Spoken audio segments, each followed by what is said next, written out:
Hello and welcome to another episode of the Skiing is Believing podcast, brought to you by Ski Racing Media.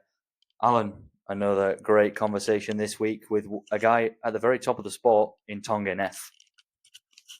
Absolutely. Really enjoyed it. And it's good to speak to these people who are way up there, who are performing week in, week out, and at the top of the sport. So it was a great conversation, and I'm sure everyone will be over the moon when they listen to it. Yeah.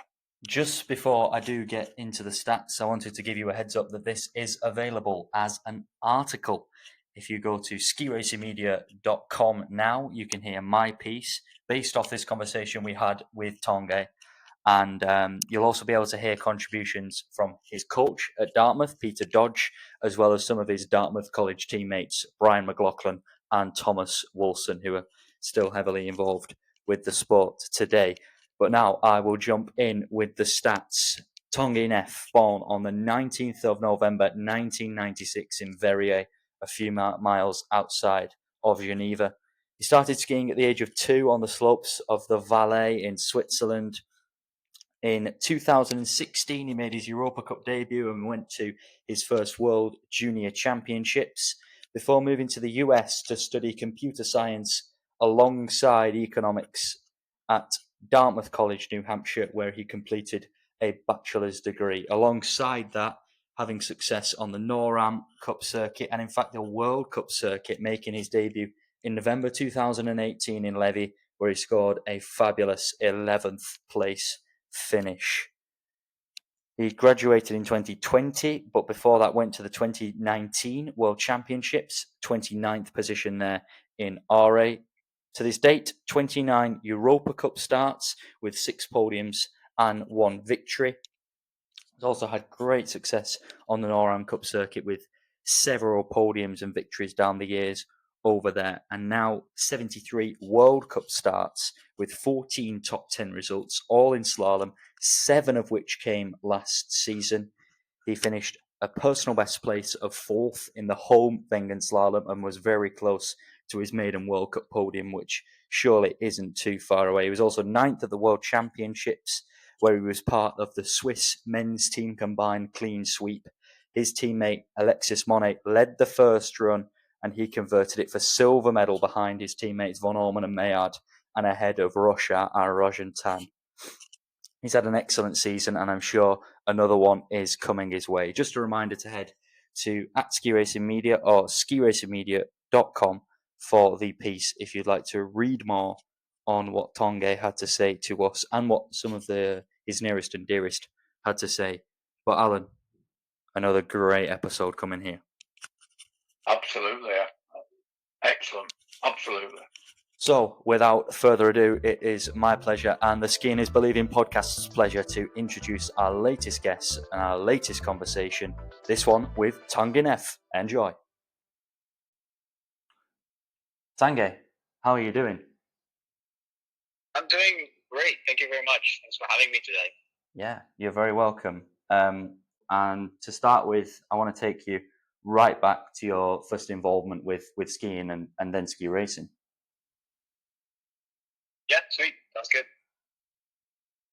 So, where did it all start? Oh, so yeah, I guess it started in Switzerland. Obviously, I'm from Geneva, which is kind of in Switzerland the less ski town you can find, and we would drive up in the mountains every weekend with my family, with my 3 siblings, and my 2 parents, and we would drive up in the Valais, which is where I live now, actually.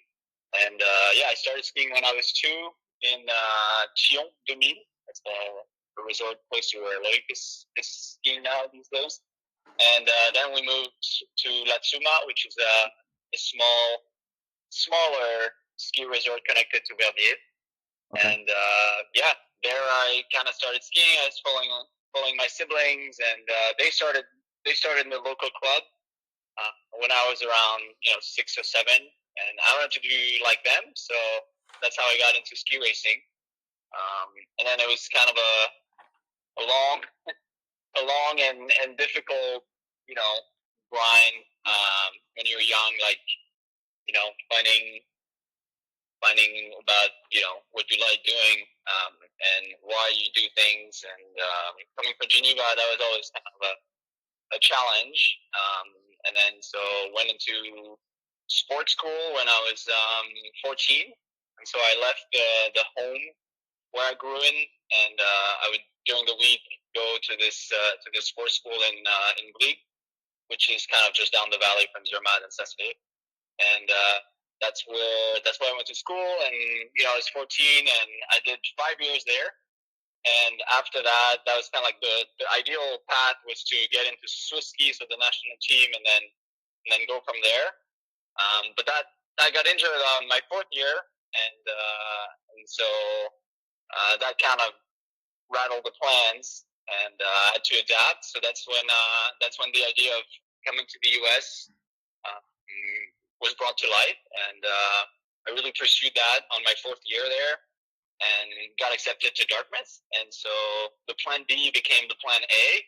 And at the end of my 5th year, I was already basically enrolled for Dartmouth coming the next fall, but I also managed to get into the Swiss national team. And then it was kind of negotiating with the Swiss team. And the person in charge back then was really understanding of the situation. So they were like, if I were you, I would just go to the U.S., live that experience, and see where it brings you. And so I was kind of signed in to leave for 4 years.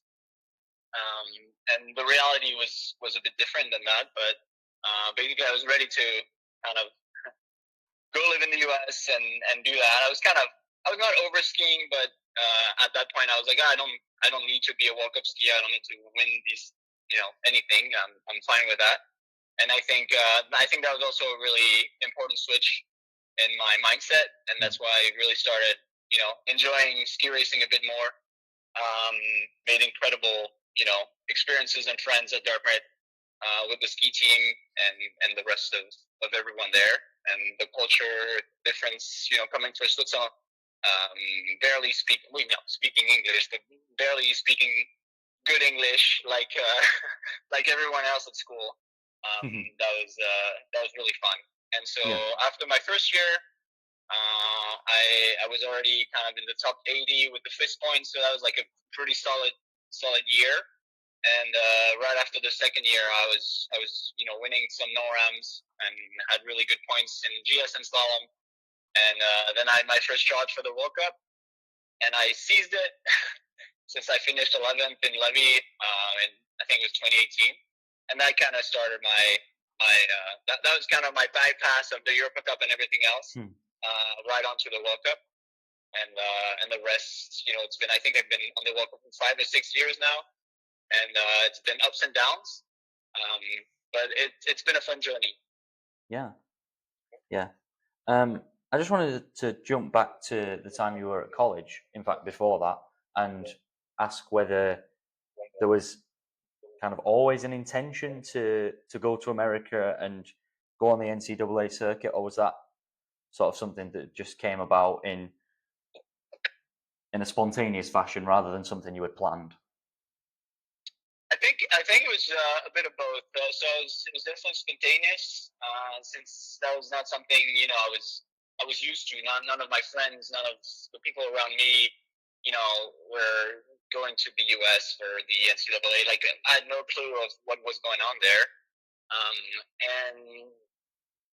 But it was also my father who really supported me in that endeavor. And since he did his postdoc in the U.S. and he lived there for a couple of years, he was way more used to all of that. And he kind of, he'd been kind of telling me, just look at the U.S. and what's going on there. So I think that really helped me and opened my eyes to that, and that allowed that decision. But I think the injury was really the turning point where I was like, okay, this my plan of doing the classic path through Swiss ski to the World Cup, through Europa Cup, and everything.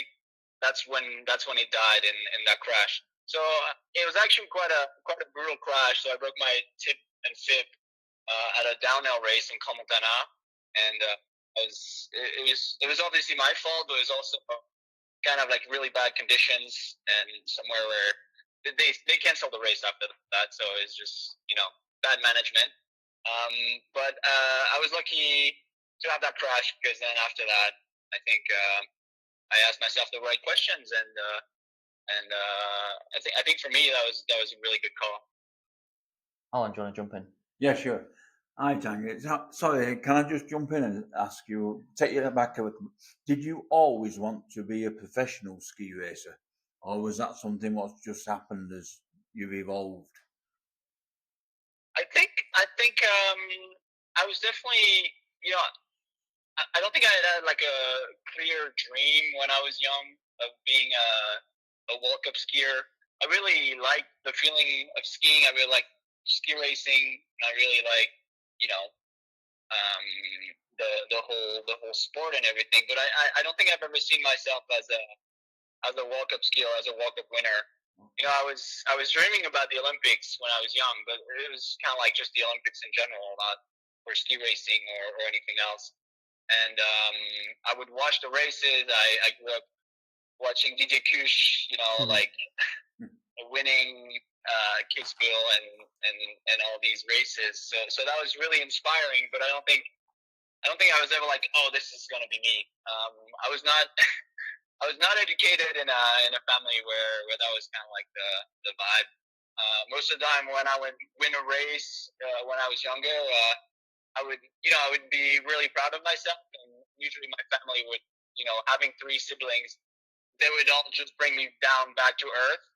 So, I was dreaming about it, but in a very Swiss way, I guess. Thank you. Just like every kid does, yeah? Yeah, no, exactly. No, but that was actually also really inspiring being in the US, because I think the mentality is quite different. There, it's the sky is the limit, and maybe sometimes and that's a little bit cliche, as I've learned, I've come to experience.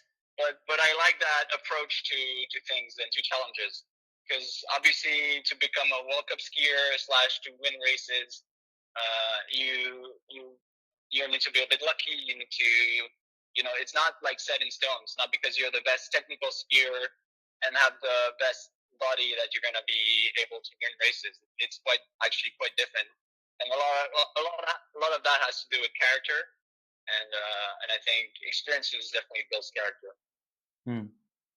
And touching again on your time at Dartmouth, looking back now, was that absolutely the correct decision, and very happy with how I think it was 4 years there that you had, and how that panned out? Yeah, absolutely. Maybe financially, not so much, since I have not really used my degree in a professional way. But for an experience, that was quite unique and quite surreal, actually. I was really lucky to, be recruited there and to live the full experience. Although the last 2 years were a bit, it was the COVID years, so these were not as good as they could have been. That's the only frustration I have with my time there, and also obviously seeing all of my friends from like classmates, basically living in big cities and doing all sorts of different things. It's also, sometimes I envy them, but I think they also envy me being on the World Cup and also living that dream. So everyone is doing really well for themselves, I think. And there's historically and currently, there's not many people juggling NCAA racing or college racing, wherever that might be, and World Cup racing, and you were still producing very good results at the time. So how was it to be balancing both of those at the same moment? Yeah, I think that was definitely one of the fastest years, and I've started to know myself a little bit better, and during the winter I just I'm not feeling stressed, as in like I'm not like I don't know, stressing out before a race, but you feel the tension throughout the whole season, and that tension has collaterals. So like your focus is really on skiing and nothing else. And so it's kind of tunnel vision where you're just like focusing on what's important, and life goes fast. You know, the weekends, the races, they just happen. And I think the year when I was doing both, there was a lot of that. And lucky for me, it was working well. So you know, it was not too bad. And I also have to admit, it was quite easier being on the East Coast. I think some of these guys on the West Coast, they have longer, you know, time differences, they have longer flights, and I think that makes it a little bit trickier. Dartmouth for that was quite good. Yeah. There was also obviously classes. You know, there's skiing on NCAA, and then there's the skiing on the World Cup, and then there's also the classes, and that was also a source of a bit of extra stress. But honestly, in hindsight, it worked out really well, and I'm really happy on how it went down. But I only did 1 year where I did really both. After that, I was like, okay, now I'm gonna try to focus solely on the World Cup, which was also an adaptation, you know, and now I'm finally easing into it, and I think I have like the transition from being a student athlete to athlete student to professional athlete. Like that last part was quite challenging, and it took me a little bit to figure it out. And now basically the goal is to, you know, go from professional athlete to World Cup winner, basically. Alan? Yeah, sure. Yeah, it's 5 years now about since you left college. In your opinion, do you think it's helped you progress as a racer and a person? Yes, absolutely. I think so. You know, first off, I was like, I think I was 19 when I started Dartmouth, or 20, maybe a little older. And you know, coming from the big to Dartmouth, it was kind of like, okay, I'm going from one of these sports school to another of these sports school. And then Dartmouth was quite different. There's way more students and much more happening. And you know, the studies, I studied computer science and a little bit of economics, and so learning about all these really interesting subjects, being at Dartmouth, which is a hub for, you know, talented people and interesting, you know, things going on, and being exposed to the American culture, and also the whole team vibe that was going on with the ski team.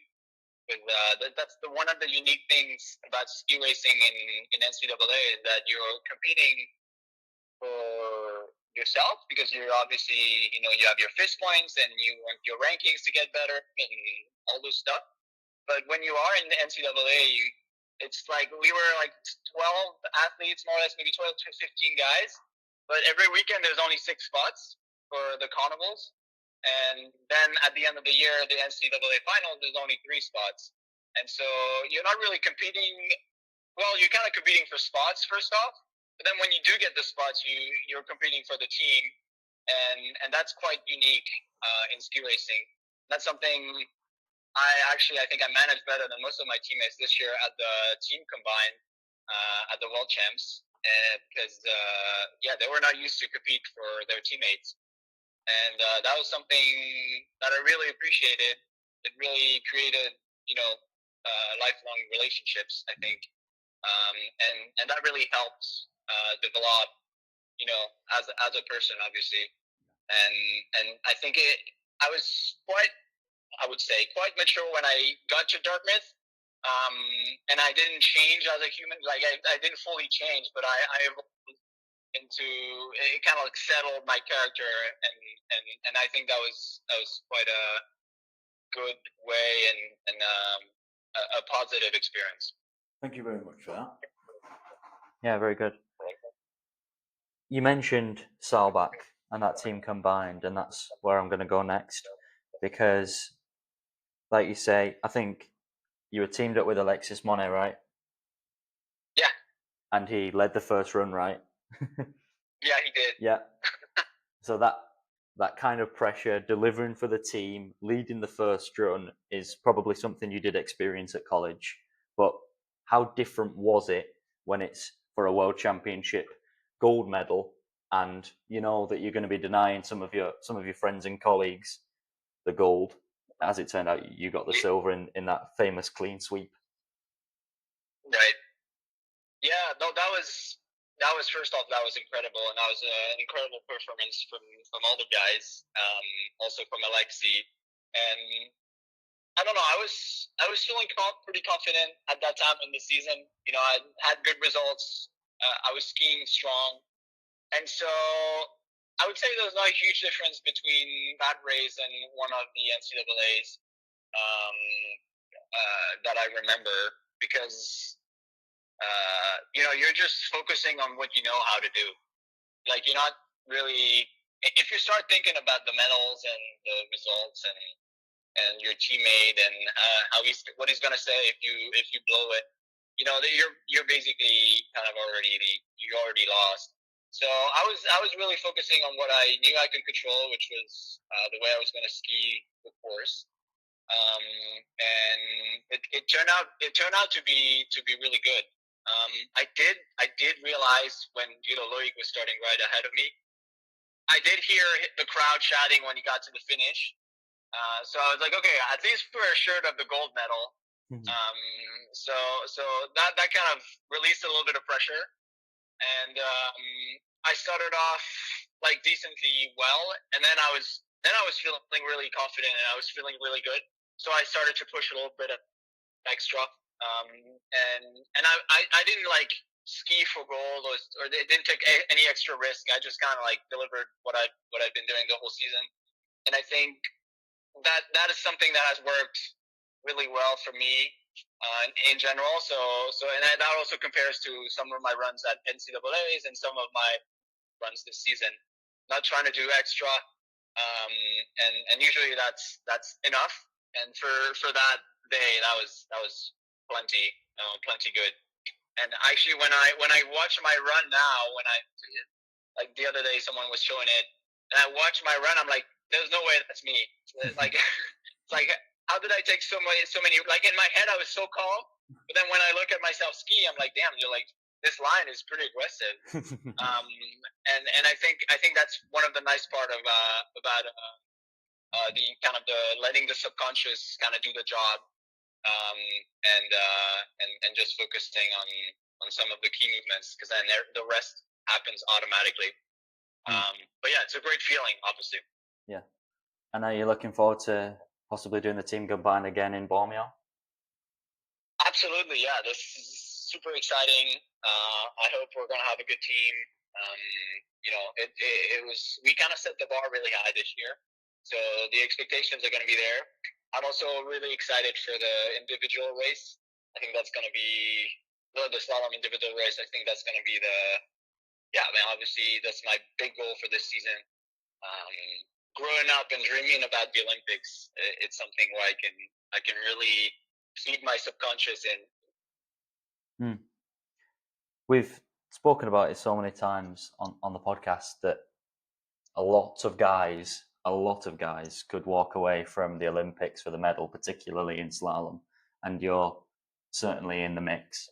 So you've obviously never had this kind of pressure going into such a big event and being one of the top guys in the world. So how is that different, and how do you approach that? Yeah, I'm approaching it as another race, and you know, some people are telling me, yeah, it's your first Olympics. First off, I'm not qualified yet, but if I do end up going, it will be my first Olympics. But I think the pressure we're getting at the World Champs is quite high already, and it's quite similar in the Olympics. And it's just personally, yeah, like I know for a fact that when the stakes are higher, I have more motivation, and it's not I'm not motivated for some races. You know, it's just it happens more naturally, and so it's going to be dealing with that expectation. That's going to be one of the challenges, and being healthy the day of being capable physically. But I also know that nothing is gonna happen like planned. Basically, I think that's the beauty of the Olympics. It's a 1 day race, and none of the people, or probably not many of the people who did medals at the Olympics were feeling perfectly and were like on a cloud the morning of the race. I've exchanged with Andrew Weibrag, which he came back to Dartmouth for a term, or actually 2 terms when I was still at school. So we kind of exchanged on that. But so I know it's gonna be a battle, but I do also know what I need to focus on, which is skiing fast and being the best. So yeah, that's what I'm gonna do, and then we'll go from there. But I'm really excited for that race. Yeah. And yeah, should be good.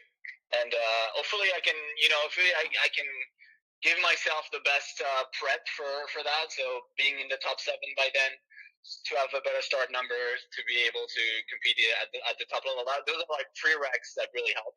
They're not gonna be decisive of you're gonna be able to do the medal or not, or the win or whatever. Yeah. It's just it'll maximize your chances. So hopefully I'll give myself this chance, and then it'll be a matter of of a 1 day race, and I think that's where it's really fun. Yeah. Let's jump back to last season before we go forward again to next season. Obviously, you've had the breakthroughs in the past with the results whilst you were at college, and then again after you left Dartmouth. But this season felt like the consistency was there at a high level, possibly for the first time in your career. Is that right?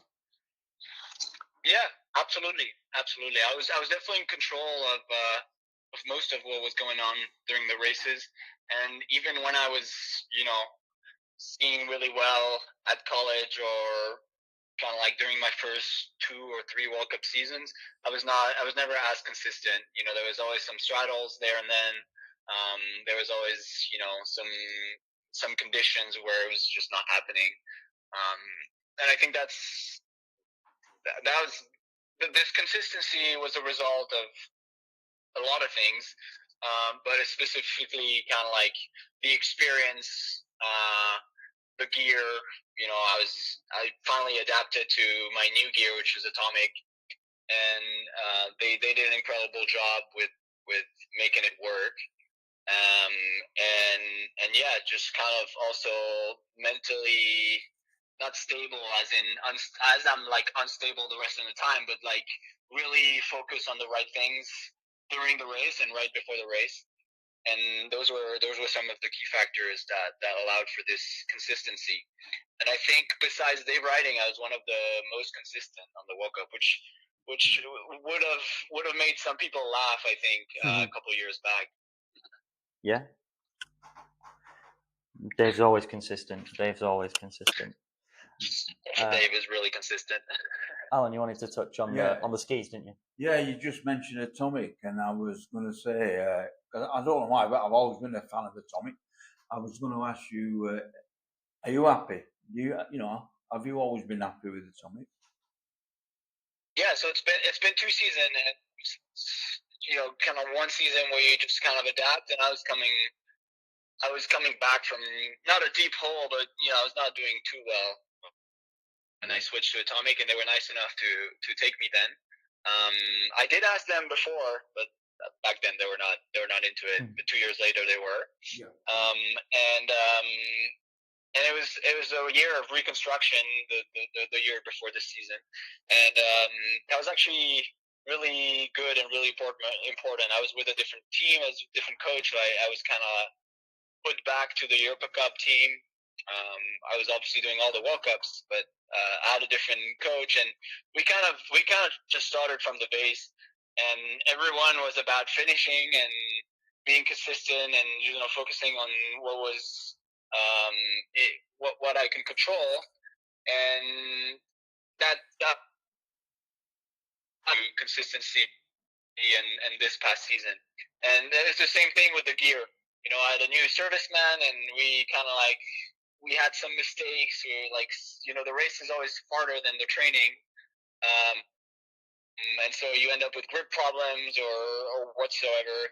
And the first year we kind of like tested things out, and then this past season since we had a good base, we knew right from the beginning, okay, we can count on this, and we can build forward with that. And being back with the top guys, and specifically training with Loic, that was a huge plus, because he's also one that is really consistent, and just seeing the intensity and the quality of his training was really inspiring, and that kind of motivated me to do the same. And yeah, both of us ended up doing really good seasons for our levels, and I think, yeah, it's a mix of mentally in the right spot, physically well, and obviously the gears, having the right gear, and I think Atomic these days is really solid in slalom, and they're developing. They're really professional of how they're building and developing skis, and yeah, I love the skis. I didn't think it was gonna be fitting to me, because I grew up with seeing Atomic as like really physically demanding skis, and I think that has switched or changed in the last maybe 10 years, especially with Hampshire kind of like trying all sorts of things, and now they're just kind of settled down to focus on the essentials, and they have a really solid package. And I think that's also the reason why it inspired another my teammate to switch from Fisher to Atomic this year, naming Daniel Newell, and a couple of others. So yeah, I'm really stoked, and I'm actually still thankful that they took me when I was maybe not the most attracting athlete back then. Thank you. I bet they're glad they've got you now. No, yeah, they are. They're really stoked, but I'm even more stoked. Yeah. So Olympics aside, Tanguy, with focus on World Cup with this question, what are the aspirations for next season? Like you say, trying to move towards that top 7 prior to the Olympics, but surely that podium isn't too far away. Yeah, no, absolutely, and I think the focus for the podium is kind of interesting, and it's the same thing as the medals basically, but it also depends on the other people, and it depends on the races. This year I didn't really start the season being like, okay, I'm going to be on the podium on most races, because I knew that was not going to be something doable, feasible. But this season is quite different. I'm starting in the second group. Hopefully I can get into the first group pretty quickly, and then it's a matter of skiing pretty well, and risking in the right spots, and just doing the same thing as I did last year with a little extra, but not too much extra. And I think that should be enough for the podium for some of the races. And so yeah, that's definitely the aspiration for this season. Not a focus on absolutely being on a podium or something, because I did my medal last year at the World Champs, and that was plenty of podium. That kind of unique as an experience to be 6 Swiss on the podium. That's something else. And so yeah, no, it's definitely pursuing that, and keeping the consistency, keeping the fun and the pleasure of the racing, and getting better. Hopefully, finish enough in the top 7, and that will already be a great season then. Yeah. And if it's top 10, it's also really good. It's one thing to get to the top of it, so it's not. I'm not trying to be too angry for hungry for too much, but I'm definitely excited, and I see it more as like a game at this point. Yeah. Interesting. Obviously, you've had the results with, I think, twice this season, 3rd position after the first run back in 2022, leading the first run. So do you think there's something that you need to change to get that podium, or is it just keep hammering it, and then that day that sort of the day will come. Yeah, no, I think I've tried to change something to get to that podium, and that didn't work out. That was the times when I was really close in Garmisch actually. I think it was 2022, 2023. Yeah. I was really close, and I was pretty happy about that day because I was like, okay, it didn't work out, but I was playing and I was going for the win, and basically to the end, I was winning. So I was like, okay, you did 95% of the job, and so that was still a pretty positive experience. Obviously frustrating, but my goal is not to, I don't know, it's not to win the most races and to win every races and to, obviously the goal is to be the fastest possible. But for me personally, it's to improve and kind of be better than the day before, kind of like better than, the best version that I can be. That's always been my goal. And so as long as I'm improving, I'm happy. And I think for what's coming, I think this year I was really close to the podium a couple of times. Yeah. Like really close. Like in the past I was close to the podium, but that was kind of like by luck. Kind of just like, oh, you send it, you get down 2 runs, and it's like, oh yeah, you're 6th. Like you missed the podium by 800s. But this year was a bit different. It's like, okay, now I'm like fully in control. I know exactly what I should do and what I cannot do, or what is not necessary to do, and that really kind of sets it more clear as to what is required of me to be this, 2/10 or 5/10 or 500s faster, and that's really what I'm going to be focusing on right now, or this winter.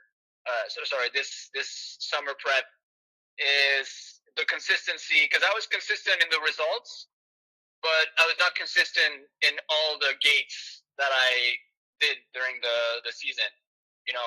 During the racing.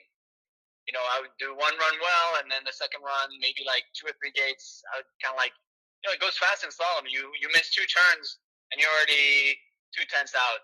And that's it's exactly these turns that I need to keep improving. And once I'll be able to do that, then I think I'll be on the podium. Yeah, I think you will. So many times, so close. I mean, the first runs have been, well, looking at the positions, like better. You've been in the mix, and then it's sort of just like getting a bit of luck. Maybe someone skiing out, and you're up a few positions. Then it'll definitely happen. Yeah. No, thanks. And I think the first run, it's always, anyone can win a first run. Not everyone can win the race. And I think that's where, for example, Hampshire was really impressive in this. I think his last 2 seasons, he would get 5th or 6th after the first run, kind of like adapt a couple of things and then just hammer it in the second run, and that's when you win the race. It's not in the first run. No. And that's quite impressive, honestly. But that also shows that he had so much left. But yeah, for me, I'm trying to get there. Yeah, you're not far away. And I see Loic in training all the time, and he's still consistently, whatever, maybe 4/10, 5/10 faster than me on some of the courses and in training. So it's like, okay, well, this is what I need to do extra to be able to compete with him, because when he's in race, he doesn't ski as fast as in training. He's even faster in training. Right. And it's because he's skiing at 95%, I think. Obviously, he might not totally agree with that, but that's kind of how I see it. Yeah. If you're only half a second behind the world champion in training, though, that's not too bad, is it, Al? No, it's not too bad. It's not too bad. No, absolutely not. And sometimes I beat him, so that's really good. There you go. There you go. Talking of Loic, and even more so the speed team, especially the last 12 months, what makes this team so successful? Because there's very rarely a race these days where Switzerland aren't on the podium, and if they're not on the podium, they're at least top 5. Yeah. I mean, honestly, I was impressed by the speed guys this year, and I was also more impressed, seeing how they are as a team. Some of these guys for example, Alexis or Arnaud Boisset, which was less on the team. He's on the team, but didn't go well for him this year. But I know these guys for 15 years, and we've kind of just been together from close and from far away, and they showed off a really good team spirit in the media, but they had an even better team spirit together, and I think that was part of the reason why it worked out so well for them, and the dynamics they had was really, they were really on a high the whole season. It was quite impressive, and it was really fun to see. And it was also really fun to experience at World Champs when we were in the same hotel. We were eating at the same table for dinner and everything, and it was really inspiring, really cool. But I also think, although it might not, because I've had a lot of people asking me, it's like, oh yeah, the speed team, blah blah blah. What about you guys? Like, it didn't seem like it was such a good vibe. And honestly, I think we were maybe less good at portraying it in the media, but actually, we had a really good team spirit as well. And we've been having it since since I was probably, they probably had it before, but like since I've been on the team. But especially this past summer when we were in Ushuaia, I mean, I think we spent a month there, and for me, it flew past. It was really good team vibes, and we kind of kept it, really really good for the whole winter. And I think for Loic and I, that worked really well. And some of the other guys, they were also. I think everyone enjoyed their season. Maybe some had more frustration for the results, but in the end, it was still a really positive time. And I think that's also, there's obviously the athletes, and then there's the staff. And people tend to forget, but I think on our team right now, it's 6 of us. For the 6th athlete, there is at least double the amount of staff. So there's more or less 1 serviceman per person, more or less. And then there's basically 1 coach per person. And then there's the physio, and then, so it's like a pretty big team. And when we travel, it's 15 to 20 people. So the table at dinner, and they're all part of the team, and they also make the vibes and the whole winning spirit exist. So we have to thank them. And if you take Swiss ski in general, I think you'd have to thank Tom Stauffer, because he's the head Alpine men coach, and so he's the one in charge of all the logistics, all the selections, and everything. And he's been consistently that person for the last couple of years. And I think he's been doing an incredible job with jungling all that World Cup / Fizz stuff going. And so he's been doing a great job. Yeah. Alan, what about this then? We've had the downhill clean sweep.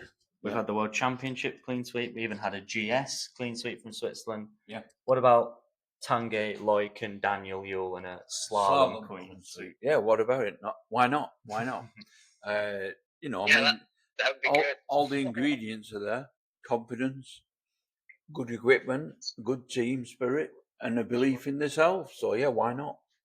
Yeah, absolutely. Yeah, why not? I've seen the Austrians clean sweeping the sweep we had at Team Combined World Champs in Austria. That was quite cool. But yeah, I wouldn't budge for a slalom clean sweep. Yeah, that'd be great. So we've spoken about the different members there and the similarities between you, but what's different about you? And obviously the route is different, but as a person, how are you different to any other member of this incredible team? Yeah, I think we're all quite different individually, characteristically, but also technically. You look at slalom, like we all have different styles. And someone was asking me like, "Oh, is it good to be tall or is it good to be short in slalom?" And it's like, well, you have a Ramon and then you have a Albert Popov, and they're both skiing really well. And then you have some people in the middle. So that technically it's hard to say. But then in terms of character, I think I'm definitely the more laid back, I guess. Maybe again represent a bit of a different generation, as in like generation, like younger generation. I tend to, be friends with, with the people like more relaxed, like people at school for me, but they were younger, and so I represent that a little bit more. I listen to, rap music, whereas Daniel, you might listen to more classic rock music. And so yeah, it's an interesting balance. I do miss the younger generation on the World Cup team these days, sometimes, because I feel like I'm the youngest by 5 years, and Loic is only a couple of months older than me. Yeah. That's sometimes a little bit the vibe I get. But it's also really good for me because I think it definitely brings a lot of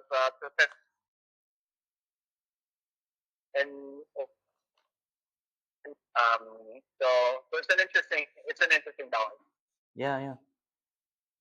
Dynamics obviously quite different in many teams. I just thought that would be a good sort of insight into how it works with you guys. That is all of the questions, but just for the podcast, if you've got a little bit more time, Tanguy, we always finish with the quickfire questions, if that's okay. Yeah, sure. And we'll start with your favourite place to ski. Ooh, that's a good one. It changes kind of there and then, but when I was in the U.S., it was Sugarbush. I don't know why I really like that resort. I only went there once, but it was really fun. It's the first time I found some really fun skiing on the East Coast. I was like, damn, this is good. But then I really like Letsuma. Obviously, that's where I grew up, and I know every rock and every tree. So I go there for free riding because it's not too dangerous, and I also go there for free skiing with my family and some friends. So yeah, it's a good place. Next one then, the best moment of your career so far, in your opinion. Yeah, so I think definitely we talked about it. That was definitely at the World Champs last year at Salzburg when we shared the podium with I shared the podium with 5 of my teammates at the team combined. That was quite a unique experience. What I also do, again, I do remember my first NCAA individual win at in Colorado, and that was also quite unique. But yeah, the World Champs is really the top of the world, so that was incredible. Yeah, I mean, that World Championship, to have a clean sweep, to have 6 guys on a podium, it might never happen again. No, that was. I don't think I even. Yeah, I don't think I grasped it yet, but it was. I was on a cloud after that. It was also my first podium ever of a FIS World Cup / World Champ / whatever. Yeah. And so that was crazy, and also to share it with somebody else. And I know Alexis for more than 10 years, and he was kind of more used to the podium, so it was fun to have that experience, share that together the whole time. Yeah. But you weren't on board with shaving your head like the rest of them, were you? I was open about it, but I did say I'm doing it if Loic does it. And and yeah, no, that was not quite the vibe then. But yeah, like it could have. I was not opposed to it. But, yeah. Like for next time. Like avoided the razor. Individual medals. Yeah. You've said that on a podcast now, so be careful what you say. And the last one, Tanguy, the last quick fire question for you. If you could achieve one thing next season, what would that one thing be? I would be an Olympic medal. That's the big goal. Yeah, fair enough. Yeah, I would agree very if I clear. was in your position. But yeah, thank you very much for joining us. That was a terrific interview, and all the best for the rest of the summer and going into next season. Yeah, thank you so much. Awesome. Yeah, thanks for having me, guys. You're more than It was welcome. fun talking with you. More than welcome. All the best in the future. Thank you so much. So, a final word then from me, Matt Garker. A huge thank you to Tanguy Nef for joining us for this great conversation, and to Ski Racing Media for their continued support throughout the summer series. Alan is sitting comfortably back in England while I'm still enjoying the last few days of holiday in Spain. Yes, indeed. But it was a super conversation with Tanguy, and even though I'm back in England with the high winds and everything, it's good to reflect back on our little interview, if you like, back in Spain last week. A great interview. Really enjoyed it. Fabulous. Yeah, absolutely brilliant. We will, of course, be back again next week with an episode of some description. That's for absolute sure. What that will, I'll tell you what that'll be. It will be with a former World Cupper. That's all I'm going to give you for now, because we don't like to. We like a bit of surprise for everyone, at least once a week. Yeah. So as I say, thanks to Tanguy, thanks to Ski Racing Media. If you want to go out on Fizz now, the races have begun down in South America. A couple in Chile last week, and they should hopefully have gone away in El Colorado again this week. We still wait for our first races in New Zealand. The ones in Argentina were in fact cancelled. Certain places there's been a lot of snow, certain places there's not been any, so difficult to run these races at times, but they're fiddling with the schedules, and of course we'll have all the big results from the South American Cup and New Zealand Cup when they get started to keep you updated throughout the summer. But for now, I think it might just be, Alan. See you later. See you later.